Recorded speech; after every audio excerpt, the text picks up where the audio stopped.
Monsieur Dam, bonjour. Chef Jassim Abdeltaïf, exécutif chef Hôtel Odyssey Center. Je souhaite la bienvenue pour une nouvelle recette et une nouvelle technique de cuisine.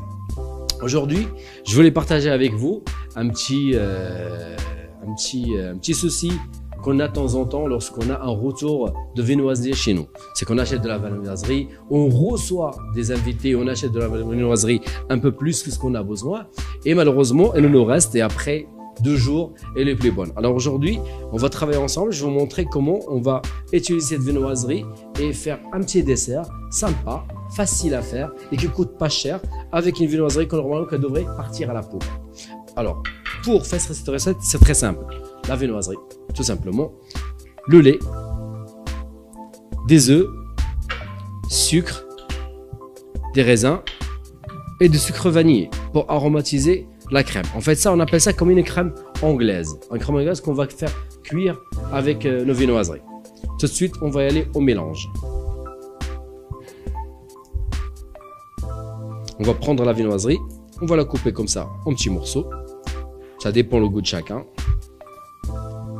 Voilà, on va mettre de côté. Pour notre crème, on a besoin de 350 g de lait. On va le verser directement dans notre bassine. 3 œufs directement, du sucre 50 g et à peu près entre 5 et 7 g de sucre vanillé. Et on va mélanger tout ça. On obtient un mélange homogène, les œufs soient bien mélangés. Alors il y a plusieurs techniques pour faire cuire tout ça. On peut mettre un petit, si vous avez à la maison, je pense que vous avez un moule à cake, ça peut faire l'affaire. Des petits ramequins aussi, ça peut faire l'affaire. Moi, j'ai ramené des petits ramequins dans lesquels je vais cuire.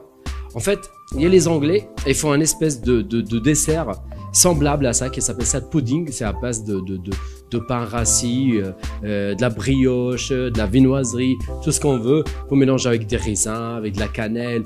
Chacun et ses goûts. Moi aujourd'hui, je vais utiliser les raisins, mais après vous pouvez mettre de la cannelle si vous voulez. Vous pouvez mettre du fruit sec, vous mettre noix de coco, mais vraiment mettez ce que vous avez envie. De toute façon, c'est de la viennoiserie, ça doit être sucré. Et ce mélange là qu'on a fait, cette crème anglaise, on peut appeler ça, c'est aussi, on peut faire, c'est un appareil à faire du crème caramel. Cette mélange, on va l'utiliser avec toutes ces viennoiseries, on va le mélanger ensemble et je vais vous montrer comment on va faire. Avant de mettre dans les ramequins, je vais préparer un gastrec. C'est un caramel cuit à sec. En fait, on fait une espèce de caramel sans l'eau, sans rien du tout. Je vais vous montrer tout de suite. On prend une poêle pour préparer notre caramel. En fait, la quantité de sucre qu'on va mettre, c'est par rapport aussi combien de ramequins j'ai à remplir. En fait, ce caramel, ça va nous permettre d'avoir une première couche qui va être bien dorée, colorée. En fait, c'est que la crème, elle va prendre la couleur du caramel, la crème et la viennoiserie après. Là maintenant, il faut juste qu'on laisse refroidir. On ne va pas verser directement parce qu'il faut qu'il fasse une couche bien épaisse et que ça reste givré à l'intérieur.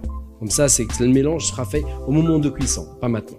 Alors, après que mon caramel soit givré dans le fond de mes ramequins, là on va commencer à mettre en place la viennoiserie. Voilà, je prends un petit coup de raisin. Après, comme j'ai dit tout à l'heure, il faut mettre de la cannelle si vous voulez avec la viennoiserie. Ça parfume, ça donne un autre goût, c'est très sympa. À part les raisins secs, il faut mettre les amandes, les noisettes, pistaches, noix de coco, ce que vous voulez, mais vraiment libre à vos pensées et libre à vos goûts et à vos envies. Je commence à verser ma crème que j'ai préparée en préalable.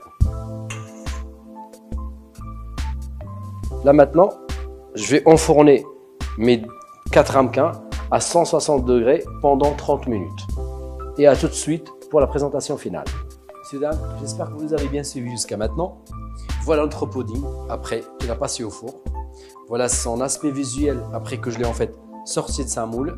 On peut la voir comme ça, autant qu'on peut dresser un petit peu de caramel dessus.